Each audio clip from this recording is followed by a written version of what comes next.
Hi, dear ones. Since I've had lots of positive comments from both Christians and non-Christians alike about this piece and what it means to them, I like to revisit it every year. In 2017, I wrote this piece last year after not having blogged or emailed for a while. I had been traveling for conferences, consultations, meeting with friends, and all the while working on content writing and website building. And that wasn't all. When I got back, I crashed a bit into a crisis of faith. Faith in my ability to pull off the global movement that is calling me. All this immediately followed by a crisis of body. So this piece begins with my journaling, musing about hymns, my relationship to Jesus, and my relationship to myself. Then I wrote in 2018, just before reading this. This piece was first published at Easter, so while I wanted to share my newfound understanding of what all that means to me, this rewrite below served as a first installment. When it was first published back in 2016, I had written a second part that I thought was the most masterful and soulful thing I had ever written, and then accidentally wrote over the only copy of it on my computer. Somehow I hadn't revisited it yet to this day to create part two, but I'm going to trust that. All my experience questioning my thinking tells me that an apparent no from life is equal to and often better than a yes for the lessons it holds. So here's the originally and slightly updated piece, first written in 2016. For now, I'm back in love, all caps, thinking of you all with gratitude as I listen to hymns on my iTunes while I type, after hosting a family and friend dinner at my house today, Easter Day. I've always loved hymns, and I loved the intent behind what was being said in church, but the part about Jesus didn't totally make sense to me.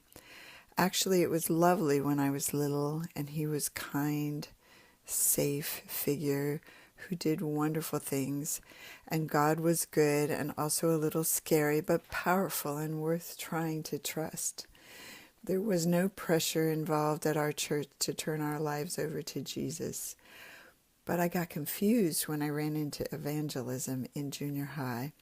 I wanted so much to be able to, quote, give my life to Jesus as others were so gleefully doing, but I just didn't get it. I just couldn't go kneel at that altar. Clearly others were feeling something that I wasn't feeling, and got something that I didn't get. I kept wondering what was wrong with me. I couldn't see how it would work for Jesus as an intermediary to the big guy upstairs to be in charge of my life or make me feel safe or happy. I longed to do that, to have something to rely on in an omnipotent way, but it just didn't make sense to me.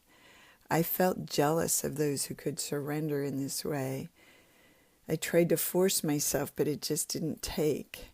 I decided I must be bad or simply rebellious and put my energy elsewhere, namely boys. So not long after that, I regularly began putting my life and my heart in another's hands. But instead of putting them in the hands of a power greater than myself, I put it in the hands of other humans, which I believe I had learned to do early on with my mom, and which sometimes rolled over. It's funny, I'm having trouble reading that. Sometimes rolled over to a place where the humans let me down for much of my life. It's called codependence, and it truly failed to sustain me. It was a miserable excuse for a higher power, and it left me living my life as an absolute candle in the wind. The roots of codependence. I don't think it was a choice to surrender my will and my life to another human rather than something greater. It was part of the programming we all get to varying degrees. As children, we look to those in charge of us for everything related to our own survival and love.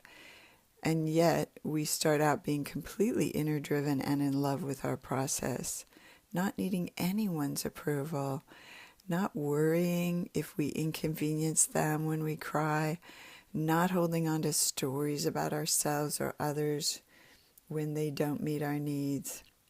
But then something happens where we decide their reaction to us has something to do with us. They are somehow intertwined, and we can get more of what we need from them when they are happy and feeling close to us, and less of what we need when they are unhappy and distant from us. So our juvenile brains begin to think our juvenile brains already think we are the center of the universe. So we start to become vigilant for what makes our caretakers respond favorably to us. We begin a lifelong quest to do what our young minds discern they want us to do, to be what our young minds discern they want us to be. Having made those decisions, everything starts to be seen through that lens, and our reality appears to reinforce that need for love, appreciation, and approval as a path to our own peace, joy, and freedom. And what we have as the barometer for whether or not we are being this and doing that in all the right ways is others' reactions to us. So we get completely entangled in trying to create and control that reaction. But it turns out the whole thing is actually the opposite. We are so dependent on others as the source of our happiness that we are prisoners, tied to their every look, word, or action. The definition I love of codependence is, I decide what I'm going to say, think, do, and feel based on what you say, think, do, and feel. And being an expert in codependence, my drug of choice, and in helping myself and others recover from this addiction that underpins all other addictions, I got an even more huge aha about this painful state recently. In studying defensiveness and writing about the rage that can come up when it happens, I finally saw what is really going on. When we make those early decisions about the behavior and identity we believe we need to project in order to thrive, or at least be loved and cared for in basic ways that relate to our survival, our only barometer for judging whether or not we are on target in what we do or how we show up is others' reactions to us. No wonder our entire lives can revolve around trying to please others or control what they think, especially if it's derogatory. In my case, that life practice brought enough emotional and physical pain and relationship dysfunction and disillusion that over time I returned full force to the spiritual journey. I began to get more and more of the pieces that fit for me. As I got further away from my strong church upbringing and started to not feel so bad about, quote, about not getting it all these years, there was still so much that didn't click for me. And while Buddhism and other ways of looking at it seemed to fit much better, I still wanted to reconcile what was going on around Jesus and his message, and still didn't feel I had gotten God for real, for myself. Then I heard Byron Katie referring to God as reality, which I have since also taken to calling life or love or the great whatever's happening. Those are other names I have for God. Since I had come to see that it shows up so completely out of our hands and yet so completely perfect in ways we can't predict or know. A major turnaround. With that interpretation, things finally started to click, and I also became okay with not knowing. Suddenly everything, Jesus, Buddha, Hinduism, Judaism, 12-step programs, and non-duality all seemed to be saying the same thing from differing perspectives. They started making sense from my own experience as I became more and more able to use my own pain and follow the thread of it, reversing it to wake myself up to the thinking that had been telling me that reality should be X, something other than it is in any given moment. I came to see that argument with reality, that this should be different than it is, as the only real thought creating emotional pain. So while I started writing a book called Do the Opposite, The Pac-Man Guide to Emotional Freedom in Relationships, long before I found the work, I had developed many of my own strategies, now some of them being published as my happiness hacks. I finally really knew how to start with whatever hurts, and from there turn it all over and let the thinking that had led to so much struggle rewire itself. It was no longer in the hands of something outside me. I saw that the whole story of existence had been created in my own mind. So that was where I needed to look to ease the pain of living. I can't find anything here but the way, the truth, and the light, as I think Jesus was saying. We just can't know our infinite self because we simply can't wrap our finite, binary, accidentally programmed over the centuries of misconception monkey mind around it. They simply can't go there. Our monkey minds, that is, they simply can't go there. So learning to love these minds just the way they are, by vigilantly questioning the illusion they promote, which is that we are in charge, is the best we can do.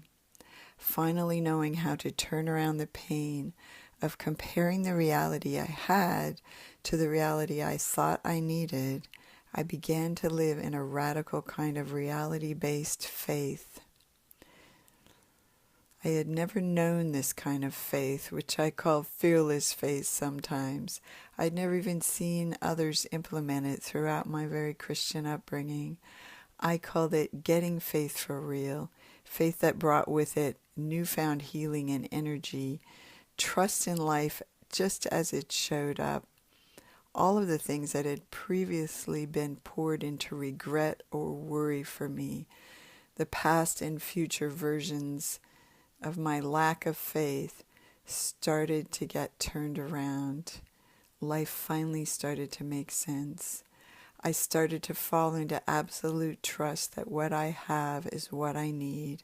And when I didn't know that, it was just my calling card to inquire into what I was believing to return me to a place where there was ever more dependable peace and love. Consider the lilies. It became possible then to check in with what I call the great what's happening and turn myself over to whatever in life I had found showing up, including the way my own and others' behavior is unfolding. Even now, I thought I would be done with this hours ago. It's almost like I'm watching something carry me along and I finally get that I don't know what's coming next. While more accepting, I also became more, not less, proactive. Less pushy, and mostly my ex-husband may not agree, but since I was trusting rather than arguing with the reality that is showing up, I could from there act more efficiently from a place of clarity and love and curiosity and openness and far less fear. Suddenly it was and is all okay.